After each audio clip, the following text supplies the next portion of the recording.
حضرت موسیٰ علیہ السلام کا زمانہ مبارکہ ہے۔ ایک شخص نے اپنے کزن کو، اپنے چچا کے بیٹے کو، چچا زاد کو قتل کر دیا اور خود ہی اس کا مدعی بن کے حضرت موسیٰ کے پاس آیا کہ بتائیے جناب میرے اس بھائی کو کس نے قتل کیا ہے؟ حضرت موسیٰ نے ایک سادی سی بات کی، کیا فرمایا؟ وَإِذْ قَالَ مُوسَىٰ لِقَوْمِهِ إِنَّ اللَّهَ يَأْمُرُكُمْ أَن تَذْبَحُوا بَقَرَةً۔ حضرت موسیٰ علیہ السلام نے اپنی قوم سے کہا کہ اللہ تمہیں حکم دیتا ہے کہ ایک گائے ذبح کرو، گائے کا کچھ حصہ مقتول کو مارو، وہ خود اٹھ کے بتا دے گا مجھے کس نے قتل کیا ہے۔ یہ پہلا سپارہ ہے قرآن مجید کا، آپ اس کو دیکھ لیں، یہ آیت نمبر 67 سے شروع ہو رہا ہے۔ تو اب وہ چونکہ ذبح کرنا نہیں چاہ رہا تھا، اس کو پتا تھا کہ مجرم تو میں خود ہوں، وہ ذبح چونکہ کرنا نہیں چاہ رہا تھا، اس سے کہا کہ مارو ایک حصہ گائے کا، اس کو تو یہ اٹھ کے بتا دے گا۔ تو اس نے جواب کیا دیا؟ قالوا اتتخذون ہزوا، کہنے لگا آپ میرے ساتھ مذاق کرتے ہیں، کبھی ایسا بھی ہوا ہے؟ قال اعوذ باللہ ان اکون من الجاہلین۔ حضرت موسیٰ علیہ السلام فرمانے لگے میں اللہ کی پناہ مانگتا ہوں میں جاہلوں میں سے ہو جاؤں۔ ہر وقت مذاق کرتے رہنا یہ تو جاہلوں کا طریقہ ہے۔ کن کا ہے؟ حضرت موسیٰ نے کہا ہے، قرآن پاک ہے، ہر وقت مذاق کرتے رہنا۔ خوش طبعی اور چیز ہے، مسکراتے رہنا، لیکن کسی کا مذاق ہر وقت اڑاتے رہنا کن کا طریقہ ہے؟ جاہلوں کا۔ جب کہا نہیں ذبح کرنی ہے تو اب ذرا دیکھیے، کرنا نہیں نہ چاہ رہے، قالوا ادع لنا ربک یبین لنا ما ہی، کہنے لگے اے موسیٰ پھر آپ نہ رب سے دعا کریں کہ وہ ذرا کھول کے بتائے وہ گائیں کس طرح کی ہو، ارادہ نہیں نہ ذبح کر دے، آپ دعا کریں۔ قال انہ یقول انہا بقرۃ لا فارض ولا بکر، فرمایا کہ رب کہتا ہے وہ گائے نہ بوڑھی ہو نہ زیادہ بچیا ہو، اوال بین ذالک، ان کے درمیان ہو، یعنی جوان گائے ہو۔ فافعلوا ما تؤمرون، کرو جس کا تمہیں حکم دیا جا رہا ہے۔ قالوا ادع لنا ربک یبین لنا ما لونھا، لو اگلی بات سن لو، کہنے لگے آپ دعا کریں رب سے کہ وہ کھول کے بتائے اس کا رنگ کس طرح کا ہو، رنگ بتائیں کس طرح کا ہو۔ قال انہ یقول انہا بقرۃ صفراء، فرمایا رب فرماتا ہے کہ صفراء رنگ کی ہو، یعنی گہرے زرد رنگ کی ہو، کہ رب فرماتا ہے اس طرح کی گائے ذبح کرو۔ فاقع لونھا تسر الناظرین، اور جب کوئی اسے دیکھے تو اسے اچھا بھی لگے، آنکھوں کو اچھی لگے وہ گائے، اس طرح کی گائیں ذبح کرو۔ لو اتنی باتیں بتا دی۔ قالوا ادع لنا ربک یبین لنا ما ہی، کہنے لگے نہیں آپ پھر دعا کریں اللہ ذرا کھول کے بتائے گائیں کس طرح کی ہو۔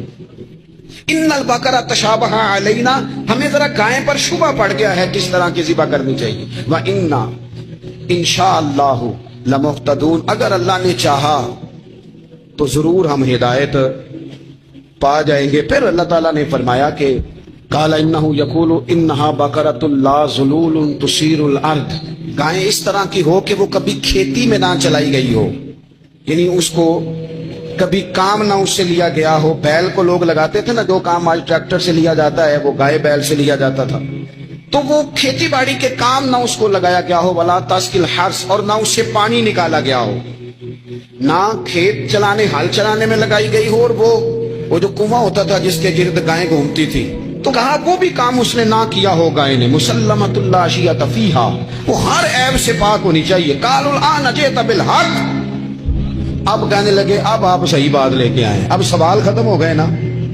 کہنے لگے اب آپ بات فذبحوہا، انہوں نے ذبح کر دی۔ وما کادوا یفعلون، پر ایسا کرتے نظر آتے، لگتا نہیں تھا کریں گے ذبح پر ذبح۔ اچھا یہ گائیں پھر ملی کیسے؟ امام خازن کہتے ہیں کہ ایک نیک آدمی تھا، تو اس کا آخری وقت آ گیا، تو اس کے پاس جو کل جمع پونجی تھی وہ ایک بچیا تھی، گائیں کی بچی، بچیا ویڑی، اس کے پاس وہ ایک بچیا تھی صرف۔ تو اس نے اس طرح کیا کہ اس کی گردن پر ایک مہر لگائی، اللہ کے نام پر بطور امانت اس نے اس کو جنگل میں چھوڑا، کہ یا اللہ میرا بیٹا ایک ہی ہے وہ بھی چھوٹا ہے، اس کی حفاظت کرنا اور میرے بیٹے کو پہنچا دینا۔ بچہ بالغ ہو گیا، اس کی ماں نے کہا بیٹا جو امانتیں رب کے پاس رکھوائی جائیں نا ان میں خیانتیں نہیں ہوا کرتی، جا جا کے جنگل میں آواز دے تیری گائے واپس آ جائے گی۔ اس نے جا کے جنگل میں آواز دی کہ وہ جو میرے باپ نے امانت رکھوائی تھی وہ کدھر ہے؟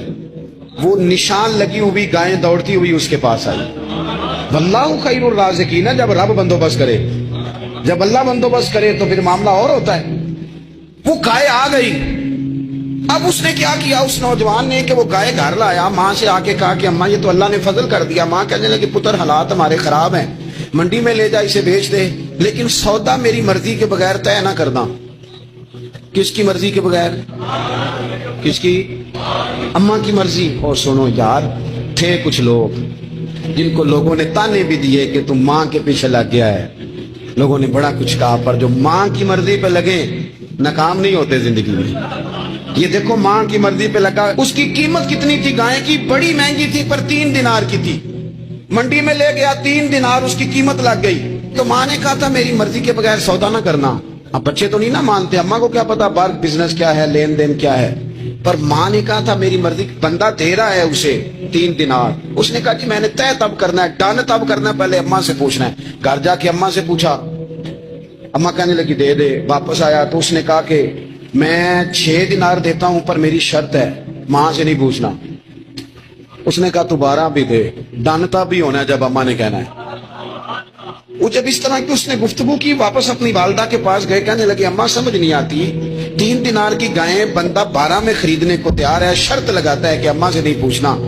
تو والدہ کہنے لگی پتر پہلے اس سے جا کے پوچھ کیا وہ ہے کون؟ یہ کوئی روحانی معاملہ ہے، کوئی غیبی مدد ہے، پوچھ۔ اس سے جا کے پوچھا تو وہ کہنے لگا میں تو فرشتہ ہوں اللہ کا، تو نے گائیں بیچنی نہیں، اس لیے کہ تیرا باپ بھی نیک ہے، تیری ماں بھی نیک ہے، رب تیرے رزق میں برکت پیدا فرمانا چاہتا ہے۔ ماں باپ نیک ہونا، رزق میں برکت ہو جاتی ہے۔ ماں باپ نیک ہوں، ان کی صالحیت کا اثر پہنچتا ہے بچوں تک۔ رزق حلال کما کے لانے والے ہوں تو گھر میں برکت ہوتی ہے۔ جا کے کہا کہ تیرے ماں باپ نیک تھے، اسے نہ بیچنا گائے کو، تو کیا کریں؟ کہنے لگے بنی اسرائیل والے سوال کر کر کے کر کے خود مشکل میں آ گئے۔ اب وہ ایسی گائے جو جوان بھی ہو، یہاں تو ہر غریب آدمی اپنی گائیں یہاں لگا دیتا ہے، کھیتی باڑی میں یہاں لگا دیتا ہے، کنویں میں پانی نکالنے میں، تو یہاں تو ہر ایک کی گائیں، تو ایسی گائیں جس کا رنگ بھی اتنا پیارا ہو، زیادہ بوڑھی زیادہ بچی بھی نہ ہو، اور ابھی تک کھیت میں بھی نہ لگی ہو، وہ سوائے تیرے کہیں نہیں ہے۔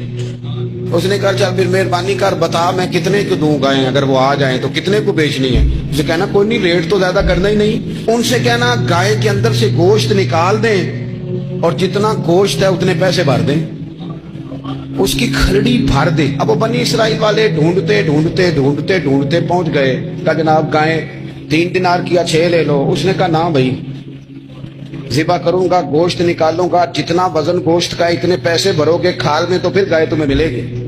اب مجبور تھے، کیا کرتے؟ ابن کثیر حدیث لائے ہیں، امام سیوطی نے در منصور میں بھی لکھی ہے، نبی پاک صلی اللہ علیہ وسلم نے فرمایا سنو جوانوں اور اسے دل کی تختی پہ لکھو، نبی پاک علیہ السلام نے فرمایا اگر بنی اسرائیل والے زیادہ سوال نہ کرتے تو اتنی مشکل کا شکار نہ ہوتے۔